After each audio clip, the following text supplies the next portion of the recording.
Good afternoon and evening, everyone. We're going to go ahead and get started here in just a minute. I just want to do a quick mic check and make sure you guys can hear me nice and clearly. And say hello if you're here in the chat box. I noticed this week that everyone had a pretty easy time. They said, I've received some feedback from some of you who said this week was a little bit easier than the previous week, so I'm glad to hear that. And I hopefully eased your mind a little bit with, talking about it being more of a study rather than a finished piece. So I think everyone's doing fantastic work. And I think we'll go ahead and jump in here.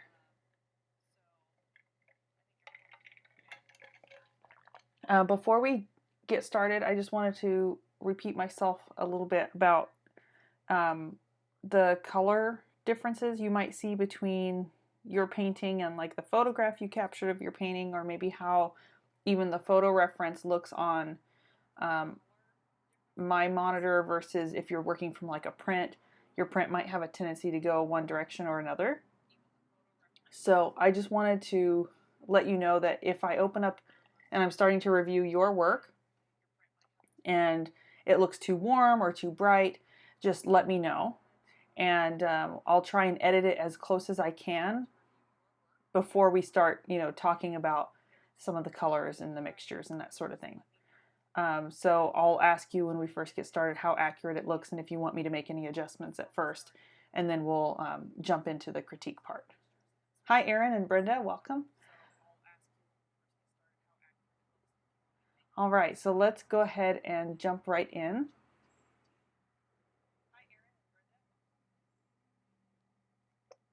So Karina, I'm not sure if you're in here, but if you are, say hello and just let me know. I think your painting feels, the photograph of your painting feels a little bit on the warm side. So I'm going to go ahead and edit that really quickly, but if you are here, just let me know if it's close to how your painting feels in person.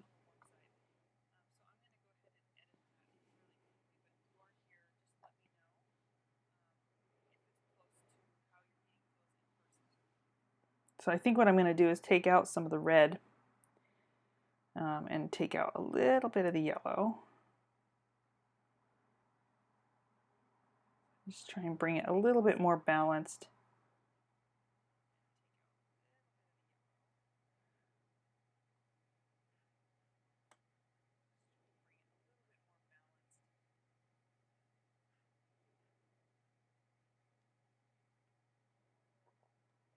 And I'm also going to do a little bit of the curves here. So one thing you guys might notice when you take pictures and let's say you edit the picture after, as you bring the value down, you'll notice the chroma intensifies on a photograph of your painting.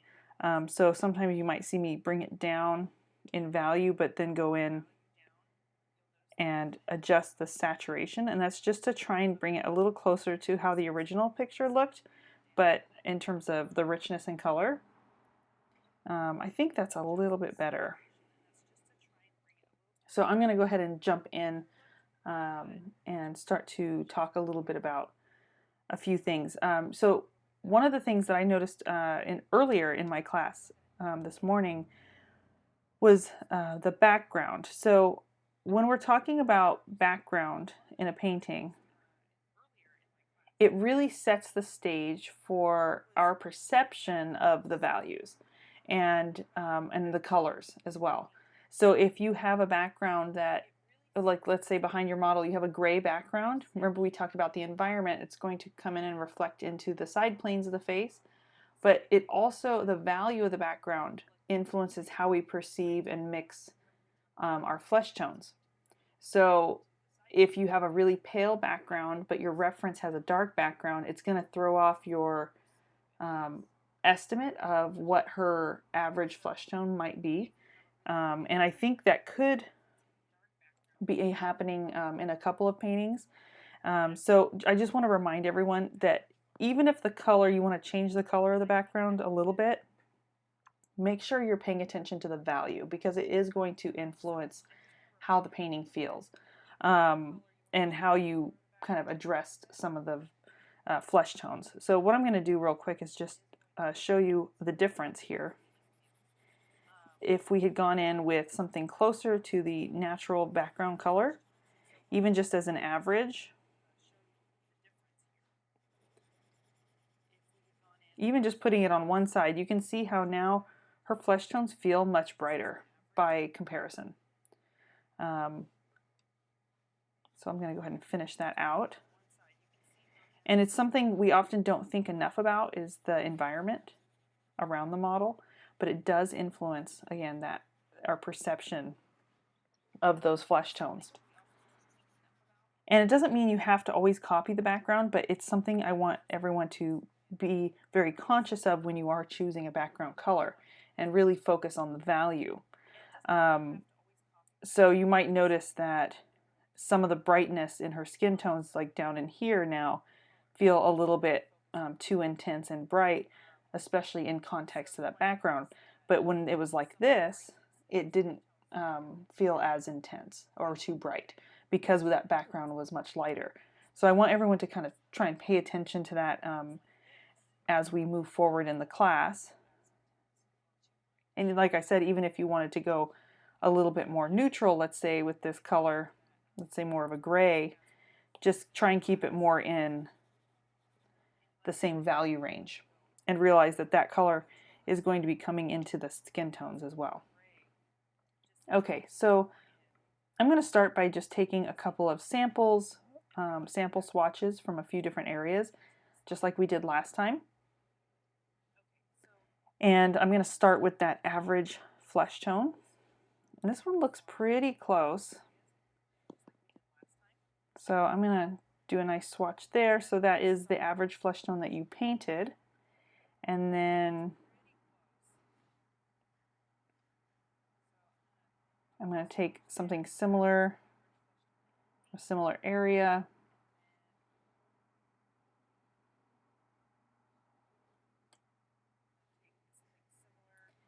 Okay, so you can see that like your value is very close, but the color is a little bit on the more warm side. Now that could be the photograph. And so that's something to consider as well, is if you took a picture of your painting under like a warm light, then the colors might not be coming across exactly as they are. So when you are watching these critiques, just take a look at your painting while it's in front of you, and if I'm mentioning, oh, it looks a little more pink in this area, you can look at it in person and say, oh, it looks actually less yellow than my photograph of my painting. And so you might know that, oh, okay. Or maybe you see that it looks pretty accurate to the photograph, and that, you know, you might not need to change it, or you might. So it does help to have your painting in front of you as well, because the photographs of the painting aren't always the best representation. But to get from something like this kind of peachy color, she has slightly a more neutral flesh tone. Her undertones, while there is a lot of pink in there, she also has kind of a lot of yellow areas. So I would say she's, for the most part, like probably a neutral. She has a lot of that olive kind of undertone to her skin. But we can easily overemphasize one of those colors, and sometimes all it takes is balancing out a few colors to make all of them work together. And I'll show you what I mean by that in a minute. But to get from something like this color to this one, you're probably just going to need to add a little bit of blue. So a little ultramarine blue, and maybe a little bit of a cool red, like an alizarin.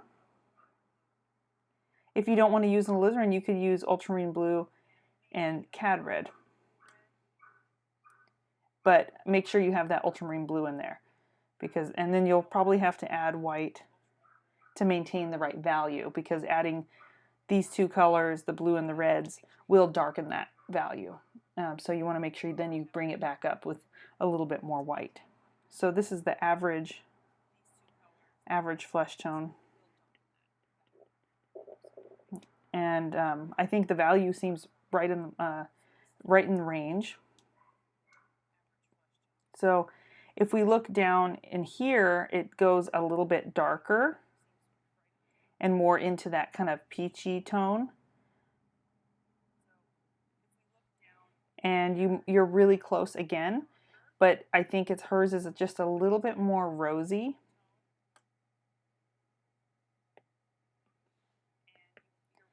So but you're really close within the value range.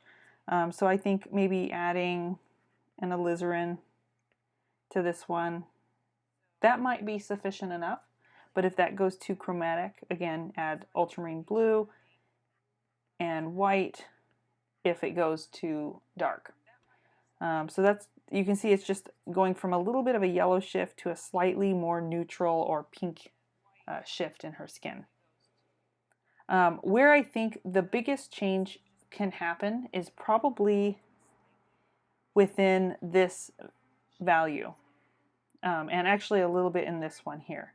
So what we have in these two areas is a very kind of hot color, and her color kind of cools off in those areas, and there's a few reasons why. Part of it is that she does have a little bit of that pink, cooler pink, and you can see it naturally like in her lips too. But also she's in this cooler kind of purple environment, so it's going to result in a cooler pink rather than more of an orange.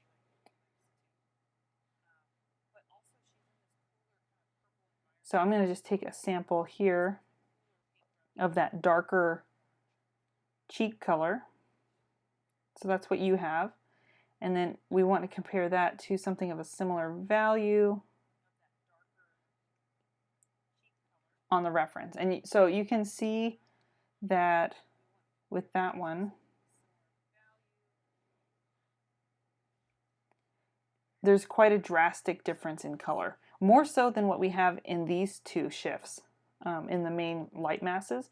So I think even if you left these alone here and left them as they were, and we just worked on balancing out these hot zones in here and on this side, then it probably will balance out the whole portrait. So sometimes it's not that you need to repaint everything, but just adjust a few colors that are more chromatic. So what's happening when I look at the portrait here is my eye is pulled here quite intensely. And same thing in the lips. Her lips are less orange. They're more of like a soft berry color, a cool red rather than a warm red. So with a color like this, to shift over, sometimes you might be best off just starting with a fresh color.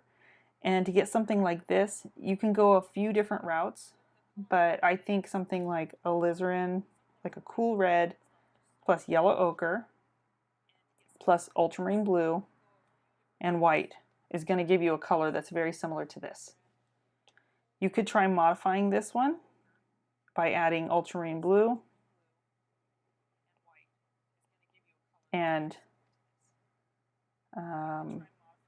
alizarin and see if that does it. But it might still be a little hot. It's gonna, oh, and probably white. So you'll have to kind of see how that works. So you could experiment and do both. You can try adjusting the color you have, or you can try to just start by mixing a fresh color. Okay, so all things considered, the other colors here are perhaps a little bit on the green side compared to the background. Now here's something kind of interesting I pointed out to the class earlier, is if you look at her halftones on this side, like right where that plane changes. So remember, we have some major plane changes in the face here and here, and you can see it with that shadow. So we have it here and kind of, oops, like here.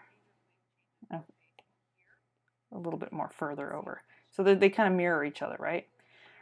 From there over, this plane is going back towards this background, and this plane is going back towards this background and anything down in here, like down in this area. But because she's wearing black, we don't get a lot of light bouncing back up into the face. So that's why her shadows are a little bit more drastic and a little bit more dark.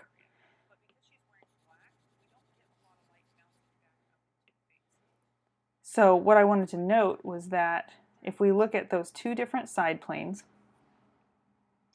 I'm going to take the sample from the photo reference here. Notice how that looks just like a slightly lighter value than the background. So it's kind of a purple on that left side. But then when we go over to the right side, I'm going to find a similar value. See how it shifts more towards like a gray-green? It's a very neutral color compared to the other one, which has a little bit more, it has more yellow on the right side than it does on the left side. And it goes a little bit more towards green. And so, and if we look at here, we have this very strong kind of green. You do get a little more neutral in here, but if I look right close to that edge, your color is more like this. And that, or if I even went with a lighter value to try and match this one over here,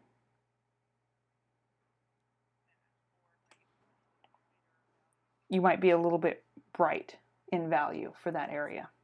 So just keep that in mind on this photo reference, how that background influences the skin tones.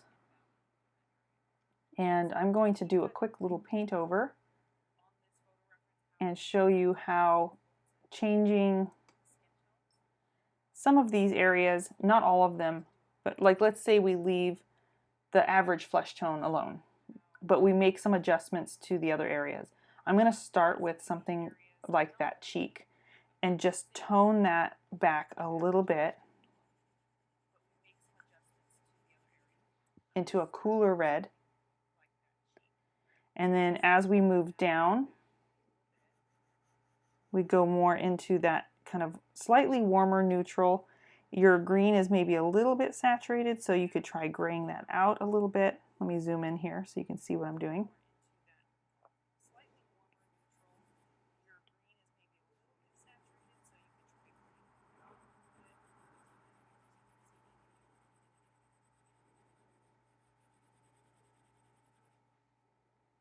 Okay, so there we have that green zone.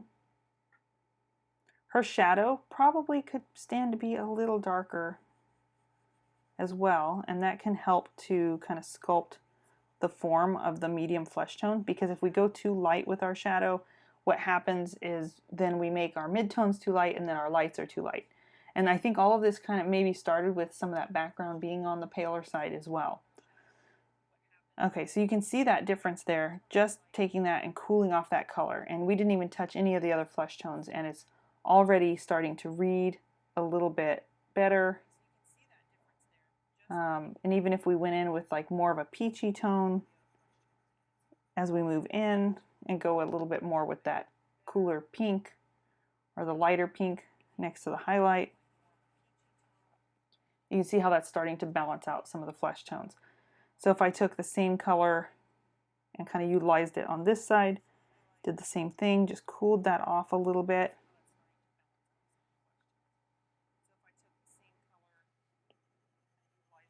Took out some of the yellow in that pink zone.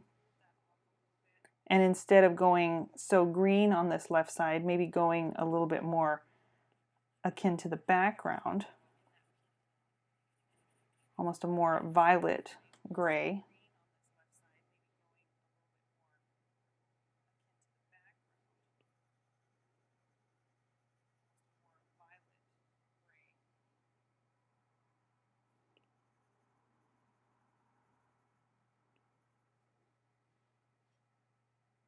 You can see how that's starting to balance out all the other flesh tones and the relationship to those lighter average flesh tones. And then this other area that would benefit from cooling off would be her lips. Namely that average light is just a little bit on the cooler side.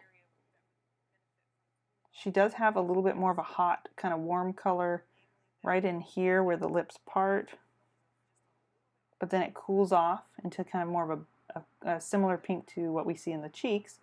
And then her upper lip is just more of a gray red, so it's a little bit more mauve toned.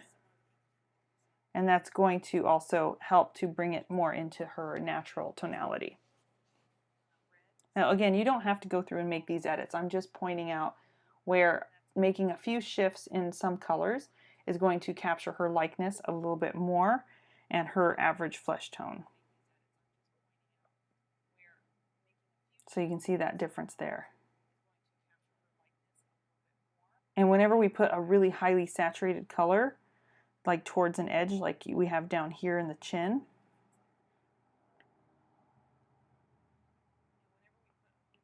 let me get a different brush here.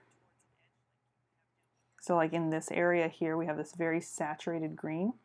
It's going to pull our eye to that area. So even if you wanted to go in that green family, I would go a little bit more towards neutral, because it's still going to read as green against those flesh tones, those warmer flesh tones.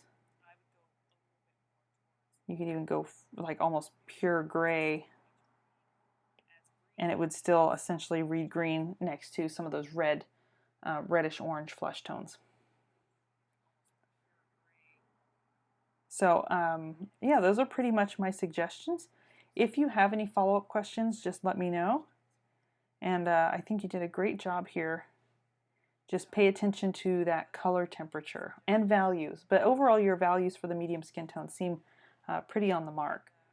Just watch out for those half tones as you kind of move across the face on this shadow side.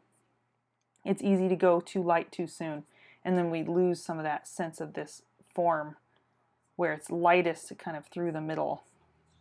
And as these wrap away, they get darker.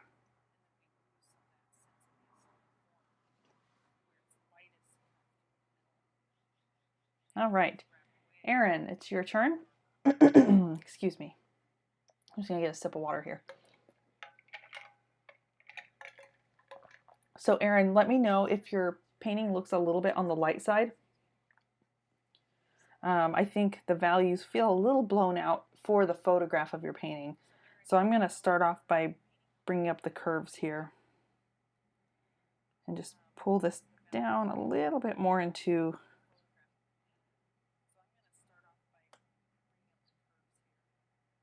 a more natural range. But you go ahead and let me know.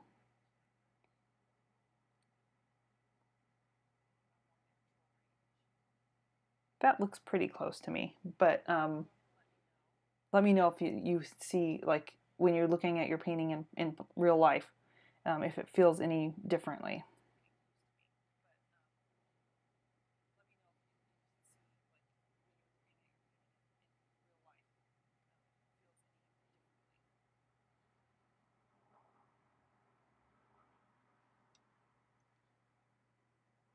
Okay, good. All right, perfect. So let's go ahead and jump in. Let's start with your average flesh tone. I think you're pretty close. Perhaps a little bit on the yellow side, but that could be the photograph, so just pay attention to that when you're looking at your painting in person. Let's go ahead and just take some color samples here. So that, let's start with yours actually. Let's start here. I'm gonna maybe start a little bit underneath the highlight, because I realize that if you're photographing your work under a light and the light is up here, it's going to make it seem brighter. So this seems pretty close, and you have another color in here that seems very close to her average flesh tone. So I'm going to take kind of two samples here just to kind of compare a few. And then I'm going to do the same thing here.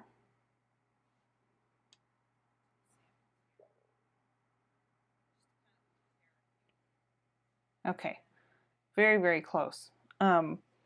So my first impression is that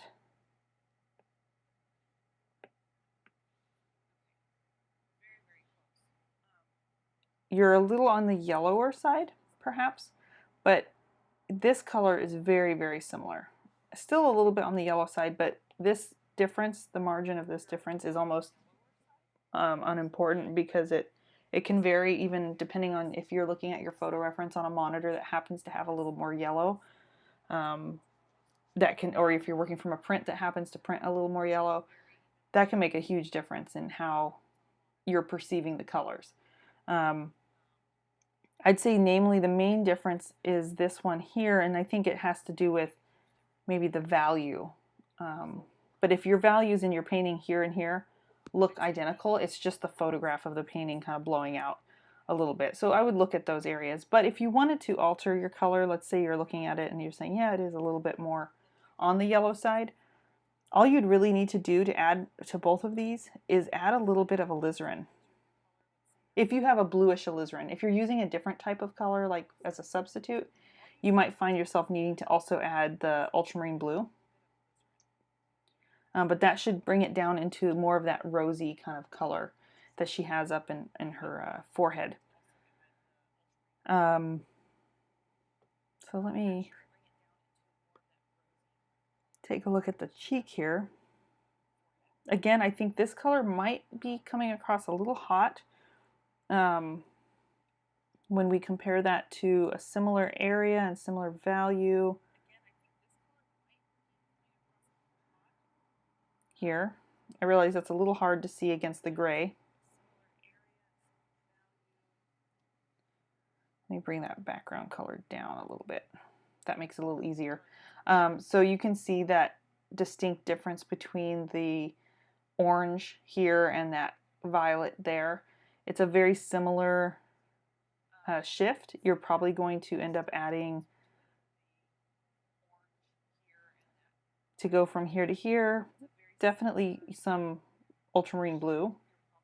That might be enough, but if that goes to yellow, because this is kind of a yellow kind of peach, you might have to add a little bit of alizarin as well. And that's going to, and then of course, I think to maintain the value, because your value is actually very similar, it's just this is very high chroma, this is more low chroma. You're probably going to have to add a little bit of white to make sure you maintain that value.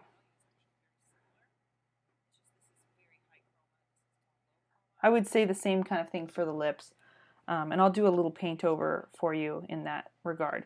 The other area I feel like would help to get like a proper relationship in the colors is that shadow color. Your shadow color could be a little bit on the dark side in terms of value. So let's take a quick comparison here.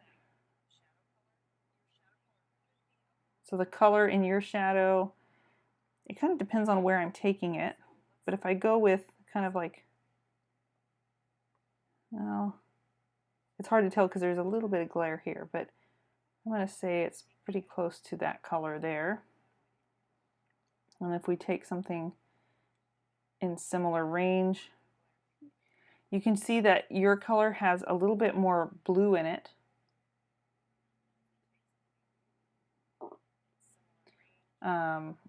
And her skin tone, so yours has maybe a little bit more blue. So what I would do is add some kind of red. You could add a little bit of cad red, and that would definitely get you there, and it would also lighten the color just a little bit. And if it goes too red, you can always add yellow ochre, and it should get you at this color. It's a little bit richer. It adds a little bit more vibrancy to that shadow.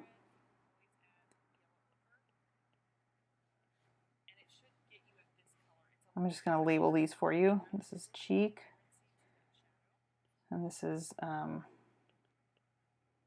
average flesh.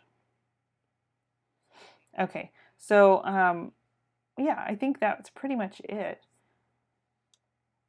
Taking note, I think this is pretty neutral, but you could probably push it a little bit more towards like the purple in the background color and less green, but leave this side a little more on the green side. Let's do a little bit of a paint over here.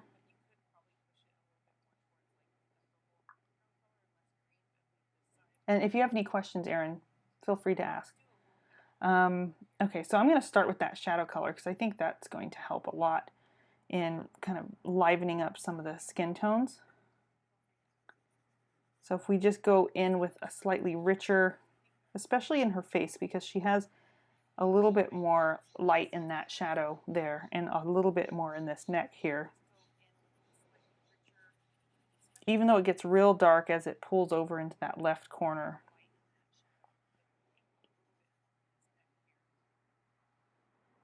And then if we take a look at changing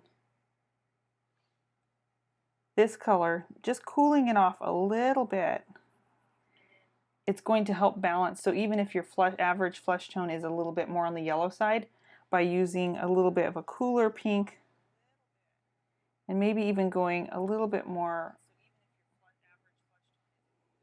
kind of a purpley gray down in here,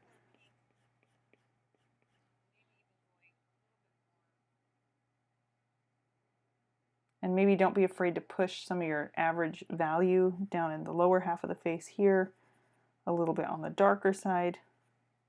It's going to really help to sculpt that form.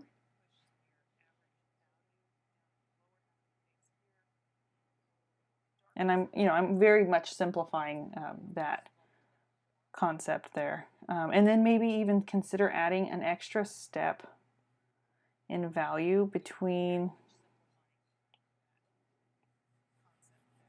that shadow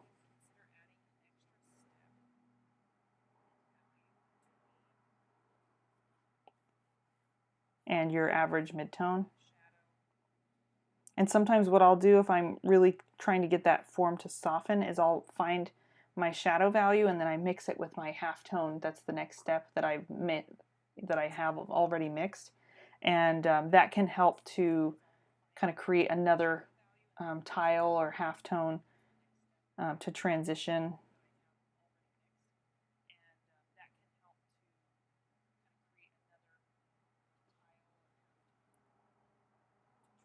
Okay, so now let's look at what happens if we cool off that pink a little bit in her lips.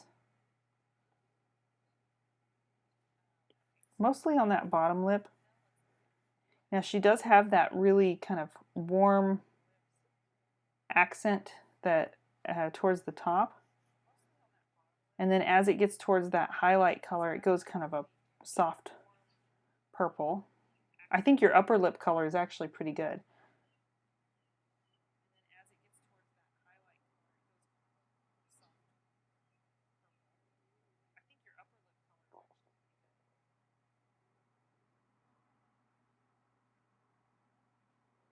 Everything else looks pretty good. I would say also just watching your shadows on the face. So one thing to pay attention to is that when you have a very small shadow shape surrounded by a lot of light, so if we look at like this area here,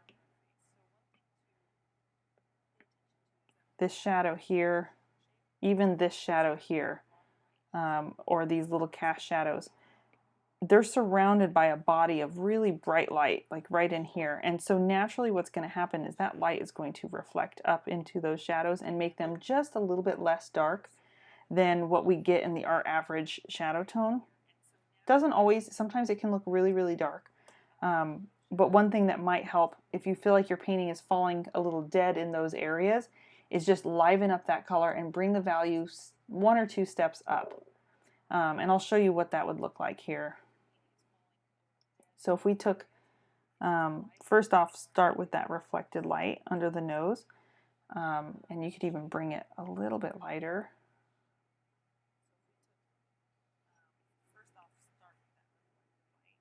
And that can do wonders already. And then let's take this color, go a little darker with that, but just make it a little bit on the warmer side. These cast shadows from the eyelashes, they're still going to come across as being very dark compared to the area surrounding it. But another thing I would even suggest is to take some halftones, and don't be afraid to kind of let those get lighter as they kind of pull away, because light is going to start to fill in those areas as that cast shadow is further from its source. The edges get a little bit softer and there's just a little bit more richness to the color. Does that make any sense?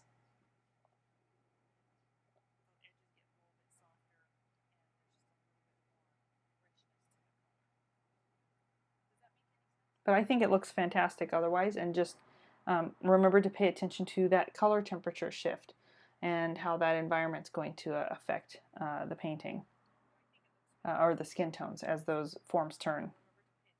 And sometimes if she was wearing, let's say she was wearing like a bright green shirt or even a darker green shirt, we would start to see some of that color like influencing these halftones, like any plane that's facing down. And then suddenly over here, we start getting that violet. So that's something to pay attention to. Oh, you're very, very welcome. Great work. I look forward to seeing next week's painting. All right. Let me get a drink of water here real quick.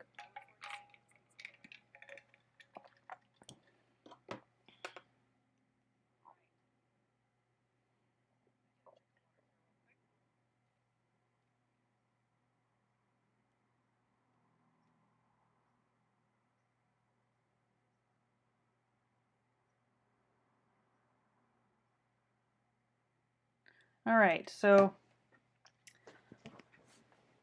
Sapana, right? I'm hoping I'm saying that right. I was looking up how to say your name, and you sent me that email, so thank you. That was very helpful.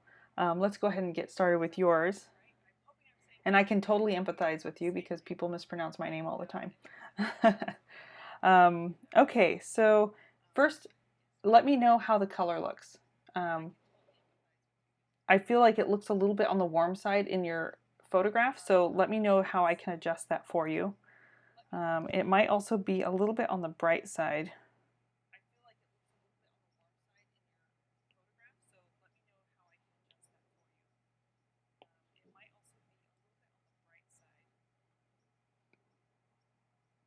So if it's like a little too yellow, or maybe it feels a little bit less, it's definitely not going to be that green.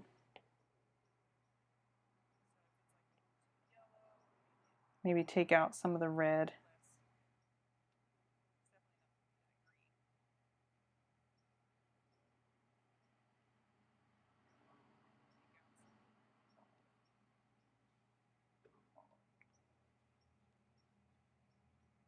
So that's where it was. You can see it's kind of more red, and then I just took it back a little bit.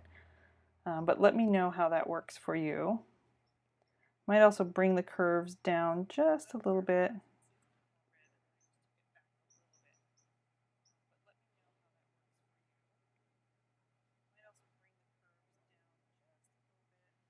Okay. So just let me know when you're ready. I think that looks closer, but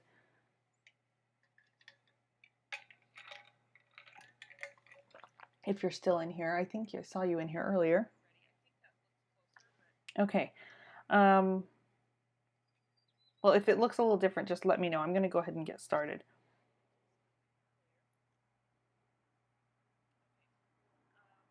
So looking at her average flesh tone, this looks really, really close.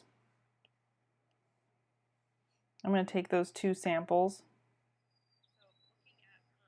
because we have a little bit of a darker flesh tone just underneath her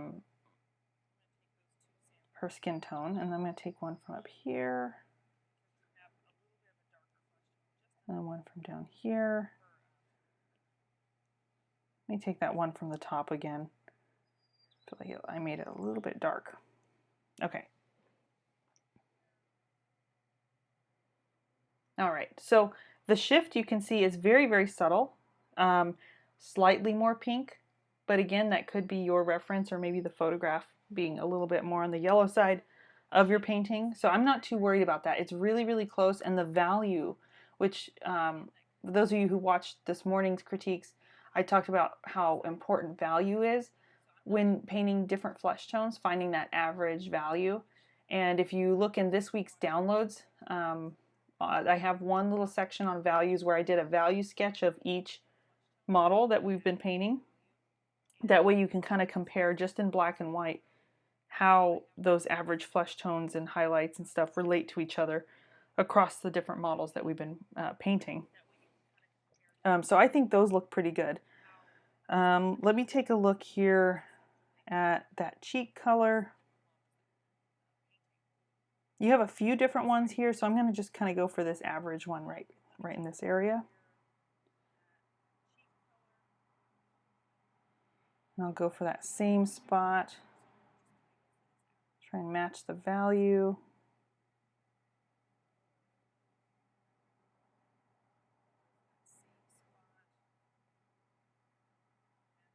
There we go. Okay, so very, very close. Very close in, well, the values look pretty good for that area, but I think, again, that's going to probably be something where we just want to cool off that color slightly.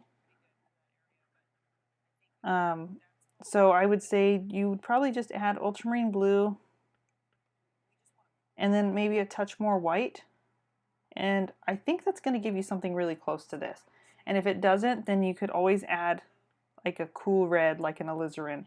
But I don't know if that'll be necessary because this color is warmer, but it's not so warm that I feel like it's going to need an additional color. I think just adding a little more blue and white is going to bring that back to more of a neutral color.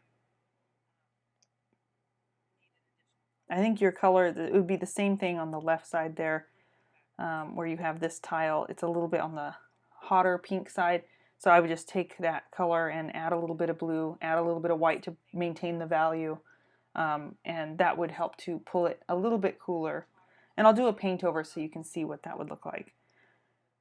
The only other thing I'm thinking could use it, what it'll do is help lock your current colors in place really well, is that shadow color. So right now on the face it kind of looks kind of like a grayish green. So that's the color that we have there. And then if I take her average shadow, similar value area, you can see it has just a little bit more red in it.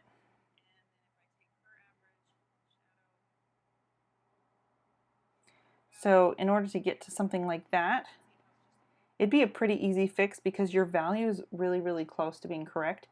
Of course, it depends heavily on what area in the shadow we're looking at, but I would say just adding a little bit of cad red to your color, and you might have to add a little bit of ultramarine blue just to bring it back down to being dark, but it's going to take it away from being so yellow dominant, which this is kind of yellow dominant with the blue, so it's appearing more green, and we want something that's more red dominant rather than the yellow, if that makes sense.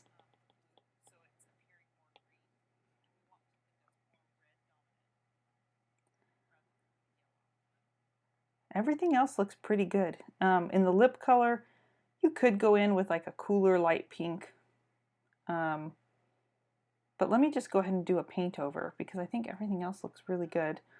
And I'll just give you an idea of what this would look like if you were able to make those modifications or if you decided to go back in a little bit later.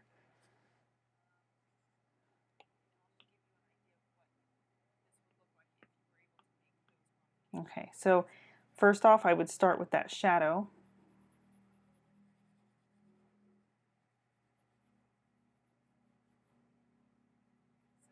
And I would say it even could go a little darker in a few areas, like down here and then up here, and maybe towards the back of the jaw.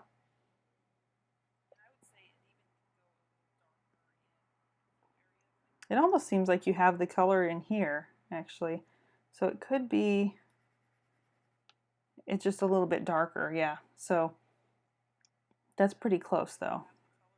And then as you bring that color a little bit more deep, you're probably going to find yourself needing another half tone somewhere in between.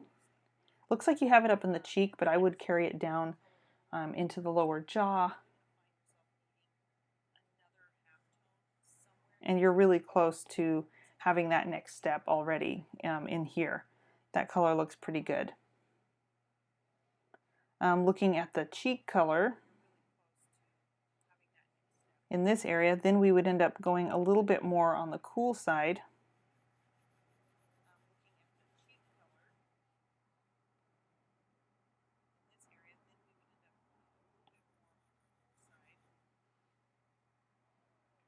And then you can take a little bit of your existing kind of peach color and incorporate it as well.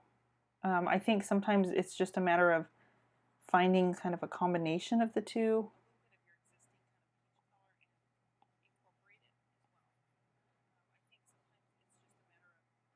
And she does get quite dark and rosy right through here, so maybe another dark tile to help transition that cheek.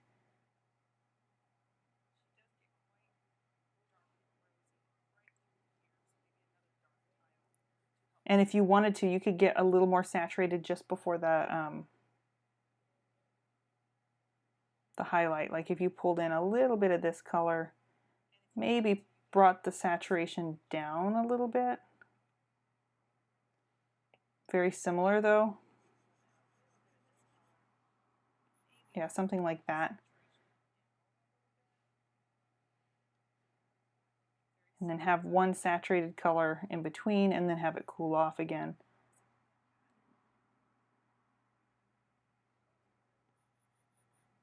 Something like that. So it's just to kind of help balance out some of the other skin tones.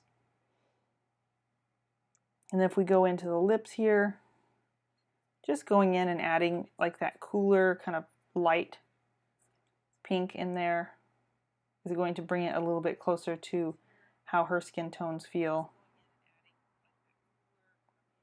And maybe this color in here is a little bit on the warm side, so if we have a sample of that there, but we push it a little bit more towards the gray violet that it is, picking up that background color.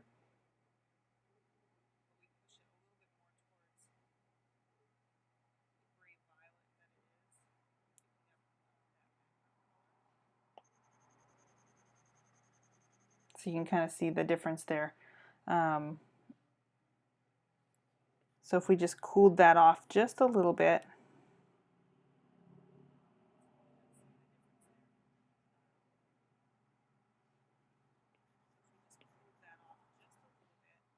I mean, that's a very broad kind of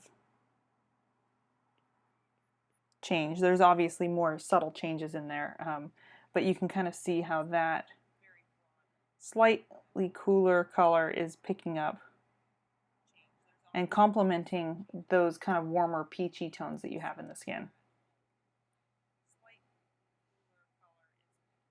And I can't quite tell if your background color is really similar to your shadow color. It almost looks like it is. I would definitely say, just to get her skin tones to pop a little bit more, try going in with maybe some opaque, if you add like a little bit of white to your background, not to go much lighter, but to give it some opacity and a little bit more of that violet tonality. It'll push it away from that shadow color look. So when we make our shadow colors, we're often mixing red and blue. And so on its own, it can look like a deep brown. But when you add a little bit of white, even the smallest amount, then it goes towards a violet. And I would push it more towards like a blue violet rather than a red violet. And that's going to help separate it from that orangey, warmer kind of red shadow flesh tone.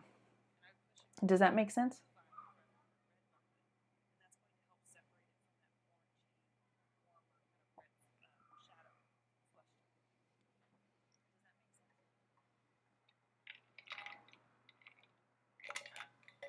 Otherwise, really, really nice, nice work. Let me know if you have any questions.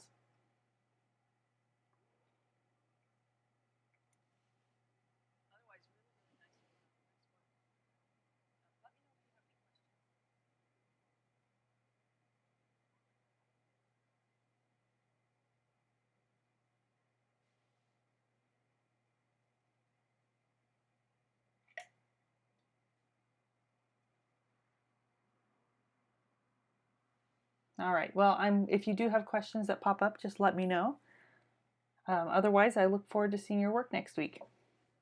Great job. All right, Brenda. I wanted to ask you if your painting feels a little bit on the red side.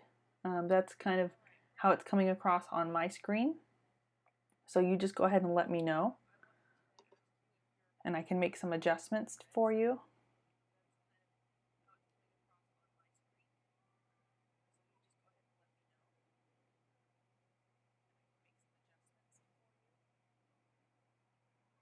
Okay, it does look a little bit on the red side. Okay, perfect.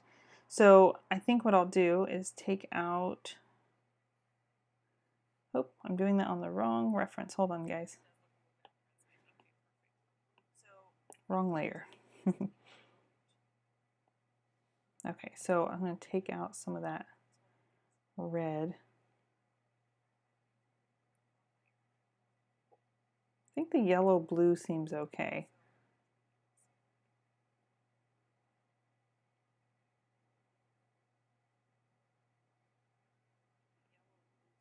What about the value? Does it look a little bit on the bright side, Brenda?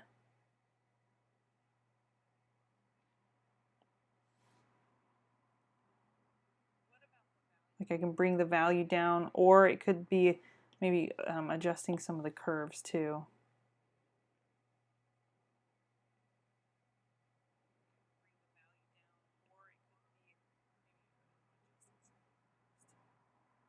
Of course, when I bring these things down, it also oversaturates just a little bit.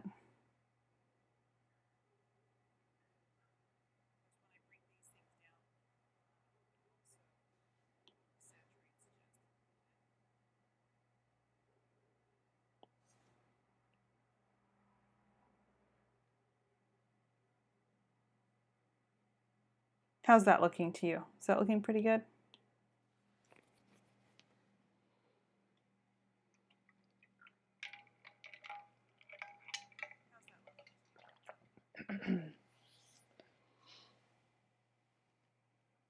All right, well, we'll go ahead and get started.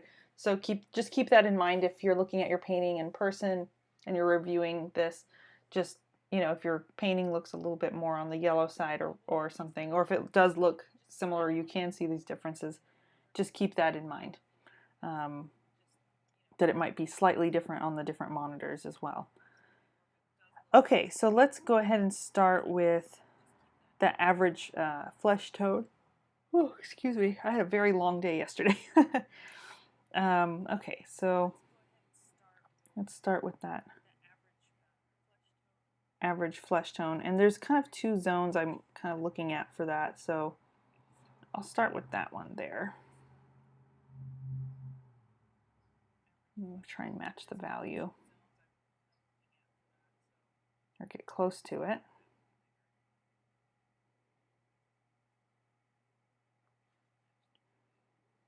Okay, so yeah, I think it's wrong spot. There we go. And see where yours is falling. Yeah, that's really, really close. So I think that's pretty good. I would say your average flesh tone is pretty good. If you wanted to alter it, you could maybe push it a little bit more towards a cool pink. Same kind of process, just removing a little bit of that orange quality. So that would be a matter of just adding a little bit of, I think, alizarin,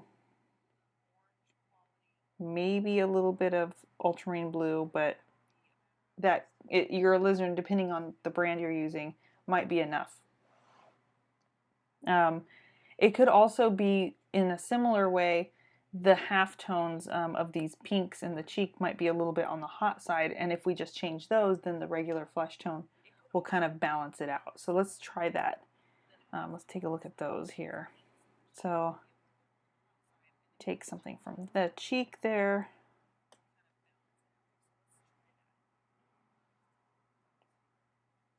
So yeah, I would say that color, it's pretty much the same suggestion.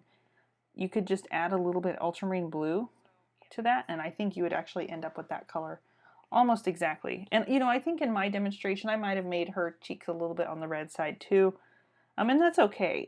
It's more just a matter of balancing, and you want to ask yourself, what is pulling the eye in my painting? And sometimes our eye is drawn to a few things. It's drawn to sharp edges, so like this sharp edge on the tip of the nose, or if we have a really crisp edge somewhere, that's going to pull the eye. The other thing that pulls the eye is really high chroma, or something that jumps out as being very different from all the other colors.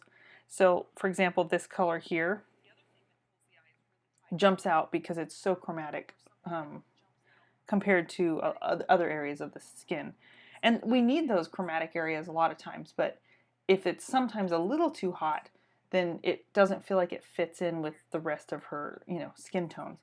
So sometimes it's a matter of just toning those back a slight amount, and then it's going to balance out. So I'll show you in that paint over how that will work. I think the color you have in here is almost perfect. Hers might be a little bit more on the gray side, but I think you could actually keep what you have.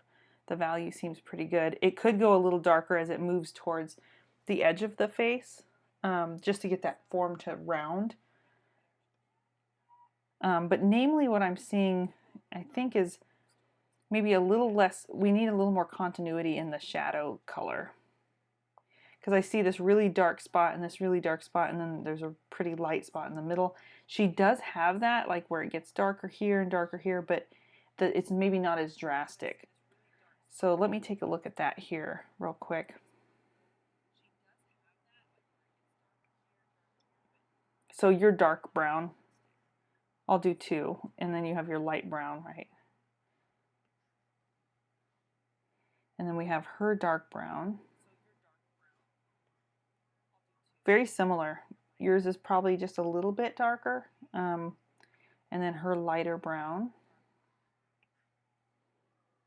So you can see that if we compare these two,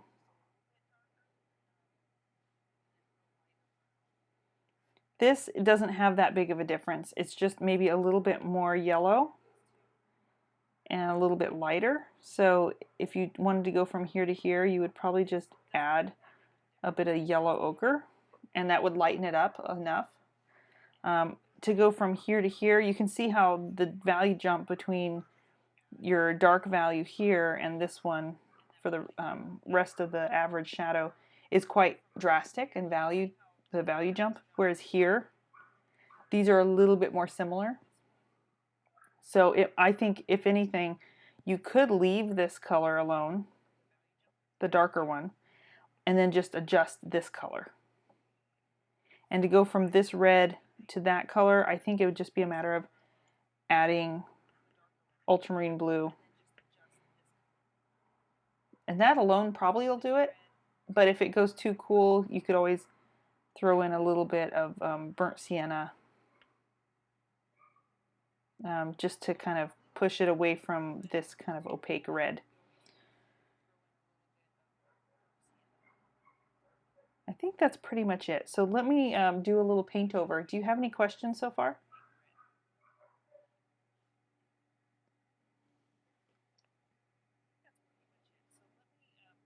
So I'm going to start when I do the paint over. I'll keep an eye on the chat box if you do have a question that pops up. But I'm going to start with that shadow, the darker one, and add a little bit of continuity to that shadow color. Still letting it get darker in between, or in those two spots, but just adding some more uniform shadow to that side and maybe down into the neck too, so it doesn't get so red. And this area just looks kind of sunk in, but I'm pretty sure you used your darker brown in here. It looks like the painting just dried a little bit lighter. If you want to, someone had asked this earlier, if you want to, you can oil out your painting a little bit before you photograph it. If you've let it dry for a few days and you notice the colors look a little different, then you might try just doing, if you're painting dry to the touch, you can rub a little bit of oil over it and wipe off the excess, and then take your photo, and it'll bring some of those colors back to kind of true color what they were before when you were painting it. So you can see how that already adds kind of a continuity to that shadow shape. And then if we go in and we cool off these cheeks just a little bit, you can still have some of that saturation there, but just a little bit cooler. Maybe getting a little cooler before that highlight pink.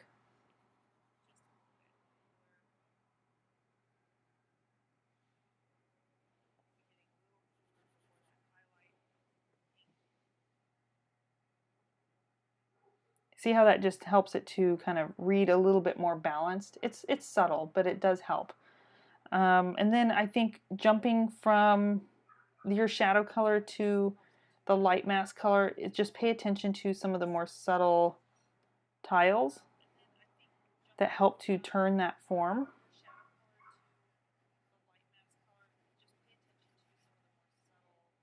So just having a few more steps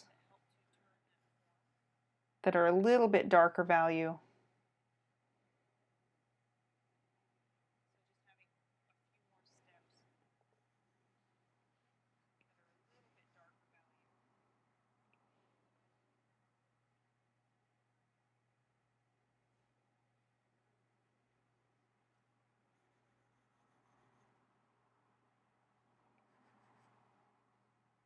And that will help to get that left side to feel like it's turning a little bit more.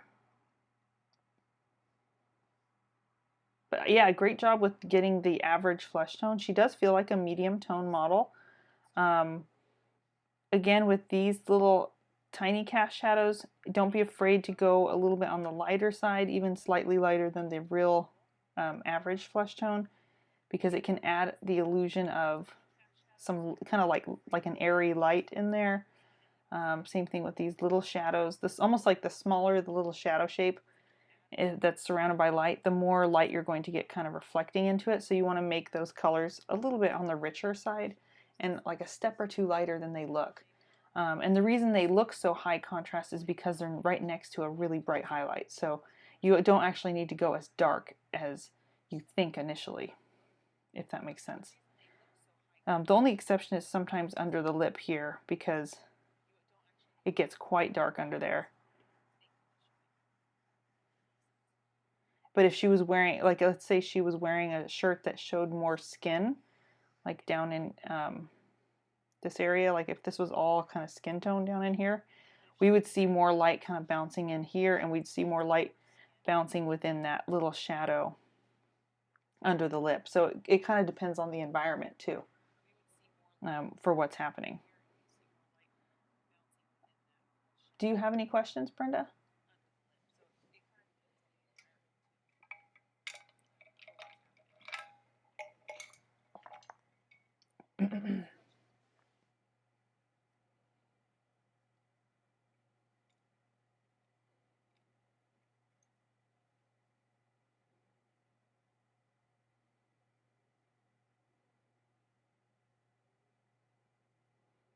Yeah, I understand. We all want the drawing to like really look like the model, but remember this class is specifically focused on the color, so it's okay if it doesn't. You don't have a perfect drawing. You know, it takes a lot of time just to get the drawing right. You know, typically when I'm working, let's see, I spend an average of like a full day, if not longer, on my drawing, and that's me. And I work fairly quickly now. I used to be much slower. Just with time, you will get quicker and more accurate. Um, but yeah, don't worry about that too much. Do your very best, but it's really more about the color for this one. And when you do start to take that drawing course, you can spend more time in that block-in stage and really focus on accuracy. Because that's really, when I teach the drawing courses, I really focus on that block-in stage.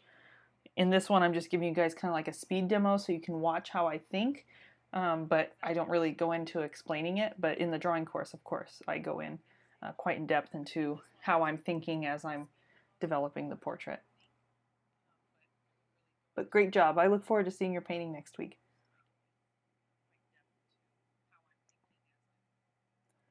All right, Natalie, did I see you in here?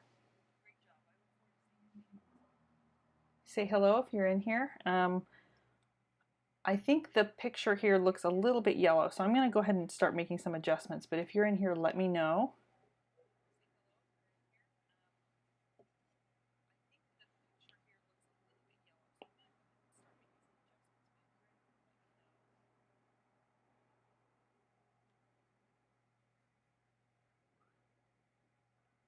I think I'm going to start with the values because it feels a little bit on the bright side.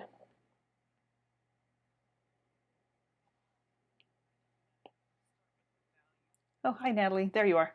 So let me know how this is looking to you. I'm going to bring the exposure and the curves down just a little bit, but then I'll adjust some of the color.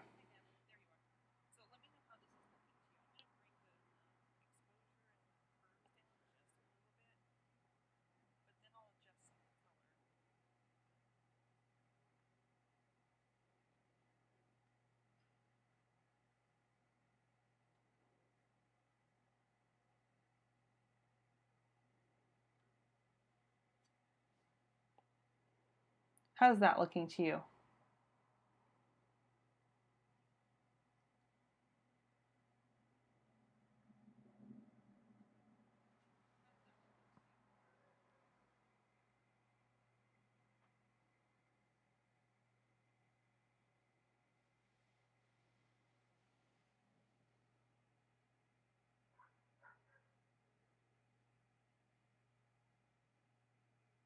I know there's a little bit of a delay between you guys hearing me speak and you getting a chance to respond, so just bear with me when there's those long pauses.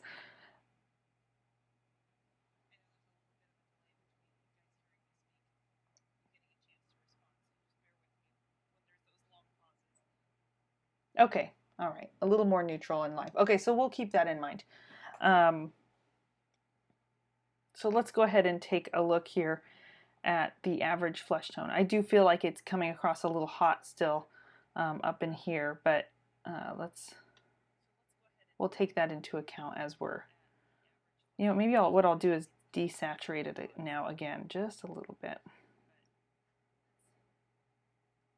That'll help bring it a little more towards that neutral. Whenever you play with those curves, it really does sometimes oversaturate the image. Okay, so I'm going to take that average flesh tone and we'll start to take a look at some of the colors here.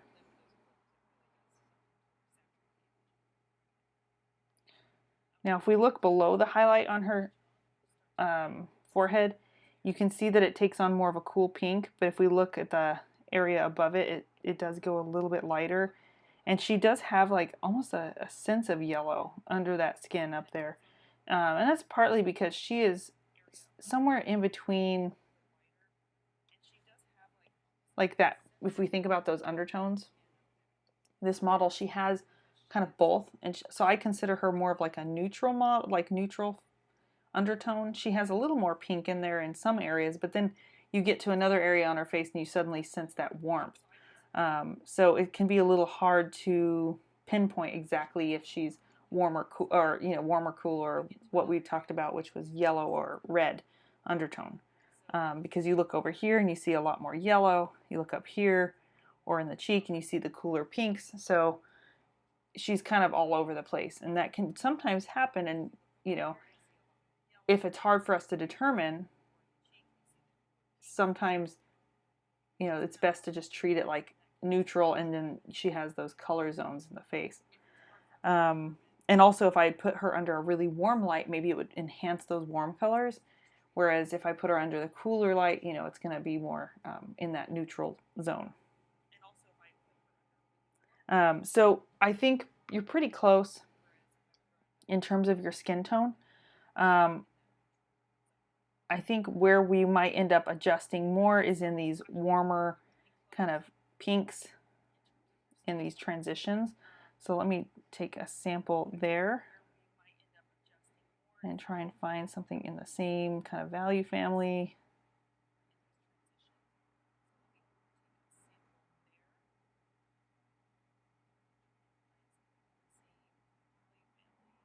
You might be a little bit light for this area too.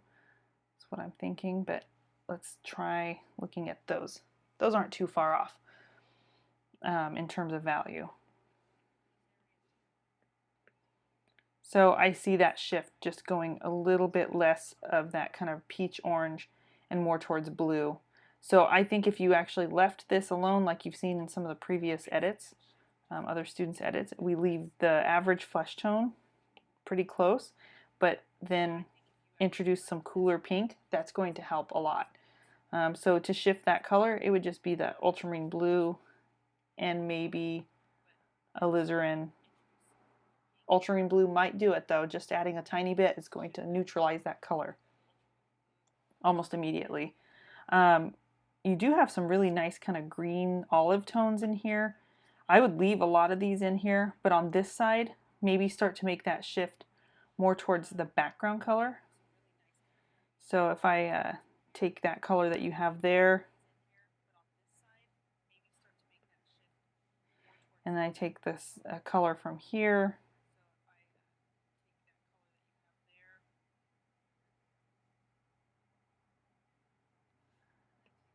you can see it shifts just a little bit more towards that purple.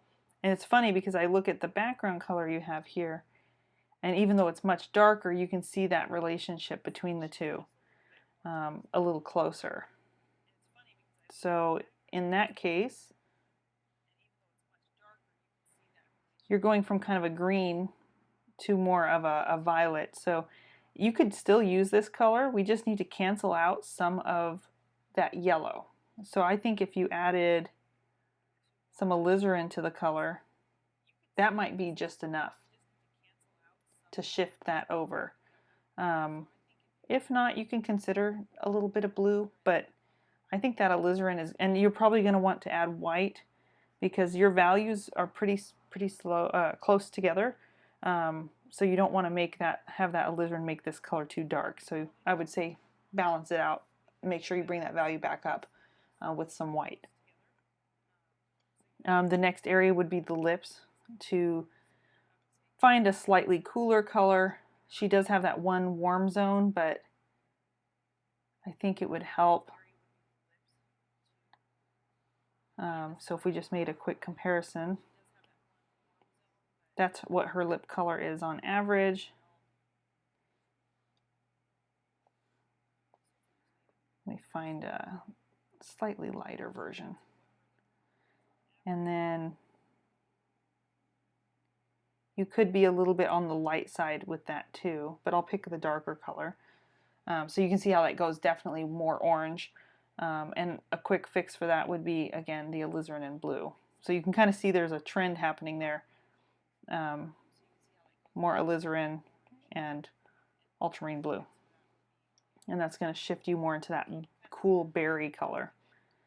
And the reason I think these colors are more important to change, and even this one a little bit, but then the average flesh tone, is because she does have some of that yellow in her skin in areas, but where we see the biggest shift in temperature or warm or cool is in those cheeks, where those colors become a little bit easier to see and they're a little more saturated.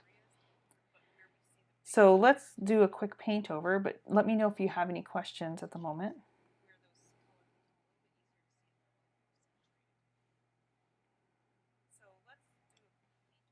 So to start, I think, another thing might be that your shadow might be a little bit on the dark side, but that could just be the picture coming across that way, losing some of that. But you might think about how there's a little bit of light bouncing in there. But let's start with the cooler pink in the cheek there. It's not as drastic of a change, but because I do see you have that cool color up here, but maybe something like closer to that, especially as it gets towards the light, kind of cooling it off.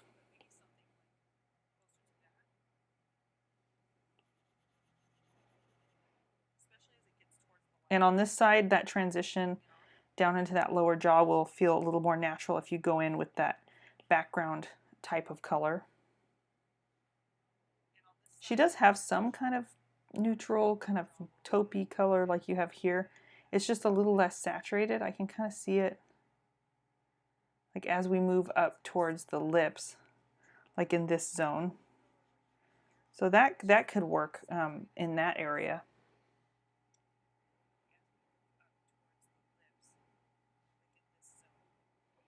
And then cooling off that lip here.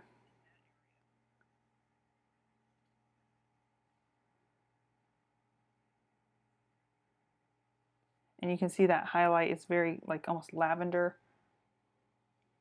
And her upper lip takes on more of a cool berry color. You're very close to it. I would just take out some of that orange. In her chin, I think probably a little bit more neutral, and it's probably a little bit on the bright side. So remember that fall off of light that happens as the form moves away from the light source. It's the strongest up here at the top, and then by the time we get down here, those halftones are a little bit on the darker side. But otherwise, really a nice job. These are really just subtle shifts that I want you to start paying attention to and to think about as you move forward in your own studio practice to, analyzing flesh tones. You could probably push your value too between your halftones, just enough to where by the time it hits that shadow, you have a little bit of a softer edge. And a lot of times a soft edge is created by having values that are a little tighter when they transition, so your tiles are a little bit closer together in value. So instead of jumping from, your shadow color like this to this value, you make a step in between that's going to get you there. And even this jump here to here is a little drastic. You might end up finding, oh, I need another one in there. And just by finding those in-betweens, and you keep adding those tiles, you suddenly get this naturally kind of blended edge. So like here, if I found something in between those two values and laid that in, then you start to get that nice smooth kind of value scale across those forms, if that makes sense. All right, well, really nice work. I look forward to seeing your painting next week. All right, Natalia, I saw you in here. You're very welcome, Natalie.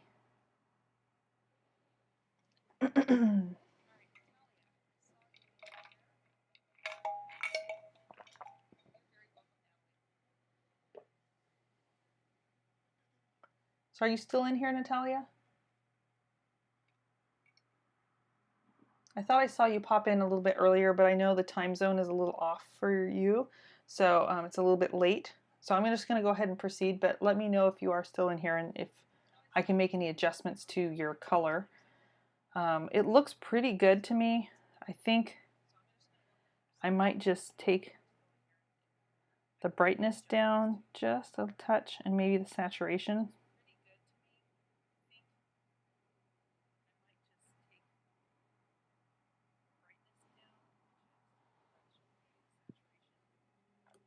Let me get that background more of a gray here before we start.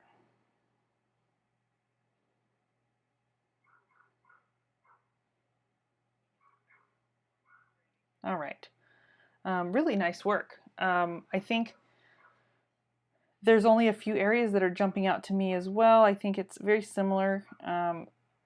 Maybe this transition color here looks a little hot, but let's go ahead and start by examining the halftones.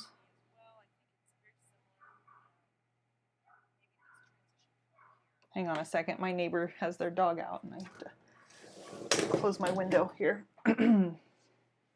Okay. So let's start with that average flesh tone up here. So you have kind of two happening here. It gets a little bit more rosy down here.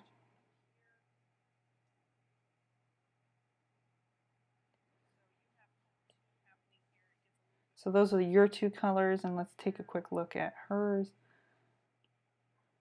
Maybe a little brighter up at the top. And maybe a little bit at the bottom. There isn't as much of a difference here unless I go down a little bit closer to the lower brow. Actually, that's a little bit better. So taking a look at your colors here, there isn't a huge shift here. It's slight, especially this bottom one. This one below the highlight is really, really, really close. And here it's still a slight shift towards pink, but I think if we adjust some of the surrounding colors, it probably will lock into place. Let's take a look at that pink in the cheek here, that hot saturated color right there.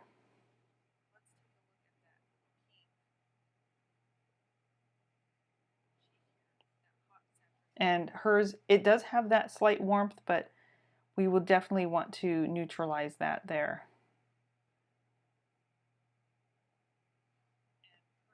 So to get from that color to that one, I think all you would really need is the addition of a blue. So add a little bit of ultramarine blue, and you'll probably want to add a little bit of white to bring that value back. So that's for the cheek on the right. I think actually your left cheek looks pretty close. She's probably a little bit more blue, but your value looks pretty good. You might be able to get away with that one.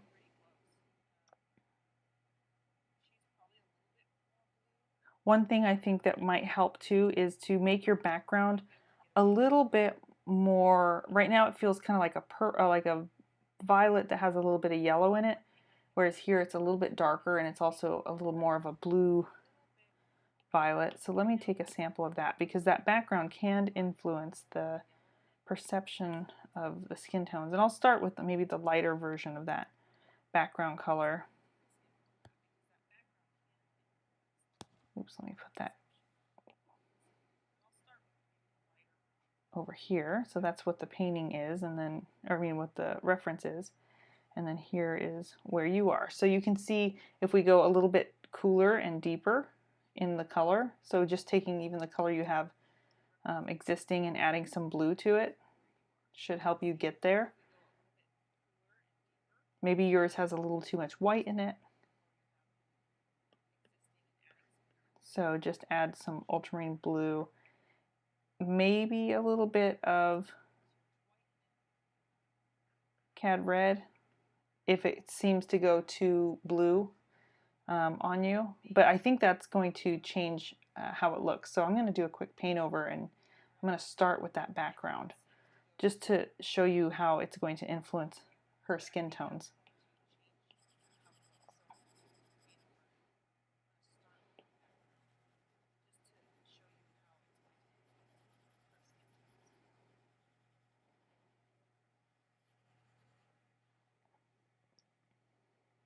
And then let's neutralize that cheek in this area just a little bit.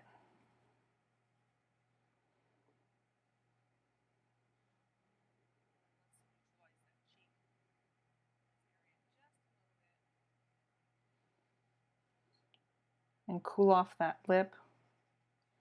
It's very, very close to what you have.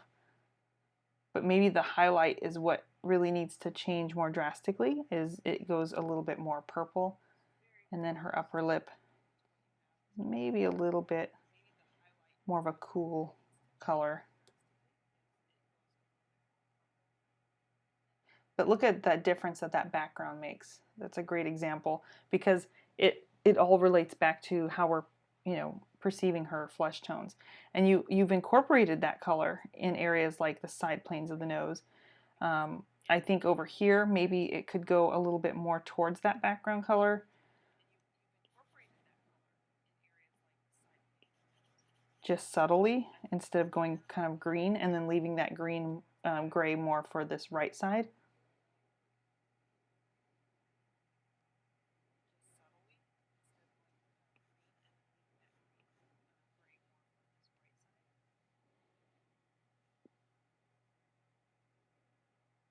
Your shadow color looks pretty good. So yeah, I think those are the only suggestions I really have. If you have any follow-up questions, just feel free to email me.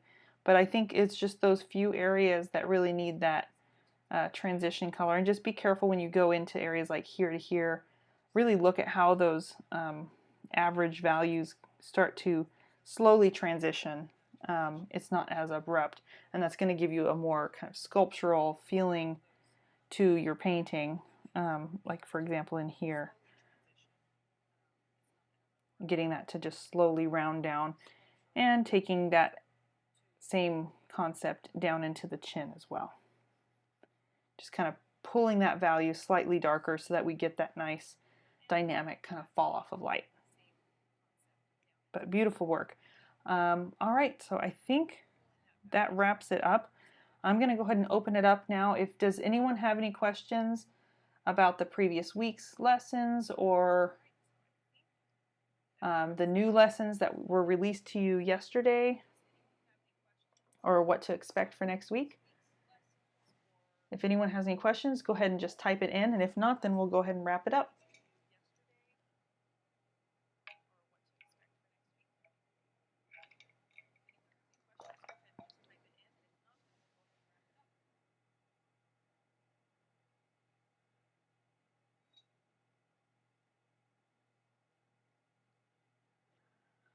All right, everyone. It doesn't look like anyone has any questions, so we're going to go ahead and wrap this up, and I hope you guys... Oh, there's a question. All right, perfect. So, Natalie, you said, when comparing color on a palette knife versus a screen. Yes, that's actually a great one. Don't worry if you're struggling with that, because it is hard. And the reason is a screen emits light, and when you're looking at a color, on a mixed color on your palette knife, it's obviously not emitting light necessarily in the same way. It's actually absorbing. So in terms of light concepts, scientifically speaking, the reason you see color is because it absorbs all the other colors of the spectrum and only reflects back to us that one color. So we look at red, it's absorbing every other color of the spectrum and it's reflecting red back to us. And so it actually is like slightly different than looking at a computer monitor. So it can take some getting used to. If you're struggling with it, I recommend working from a print until you're kind of used to it. One thing I think helps is to actually take your screen brightness and bring it down a little bit, because then it's not so intense, and that can help. And the main thing is that you're looking at relationships between your colors. So it might not look exact holding it up to the screen, but if you're looking at the color over your gray palette and you're looking at your screen and it feels really close, I would just say go with it and make sure the color relationships within your palette are similar. So if you have a reddish brown for your shadow and you notice that there's a greenish halftone, just make sure that that relationship feels like it works. But even if you hold it up directly over your screen, you might see that it looks a little darker or a little lighter. But what's most important is that those relationships work within the painting. But it can be a little bit hard, especially if you're new to working from a monitor. The reason I like to work from a monitor is I can zoom in and see detail, and I've gotten used to it, but I do have my monitor calibrated to where it's not at maximum brightness, and that you could try doing that and see if that helps. Try bringing the brightness maybe about halfway down, and that can help to allow your eyes to adjust to something that feels a little bit more natural. And does that make sense?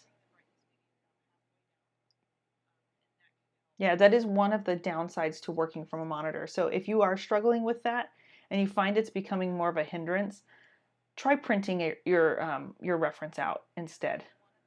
You can go to most photo printer places and have an 8x10 printed, pretty inexpensive. So, or you could even go to like a copy service place and just get a decent print. It doesn't have to be like real professional quality, just something that feels pretty balanced. And that might help. But try toning down the brightness. That might help you as well. I know it can be a challenge. And oftentimes when I'm comparing my color to a monitor, I'm not always holding it up directly to the monitor. I'm holding it just below. And I'm kind of looking at the color individually. And I'm like looking at with my eyes at the monitor in that color area and just trying to see how the relationship is. Because if I hold it directly up to the monitor, it's going to look really dark compared to a monitor that's emitting light. So yeah, it can present its own little challenges. But that was a great question. All right, I think that's everything for today. I hope you guys have a lovely rest of your weekend, and I look forward to seeing all of your work next week. And if you have questions about homework or anything for next week, just let me know. All right, guys, have a good one.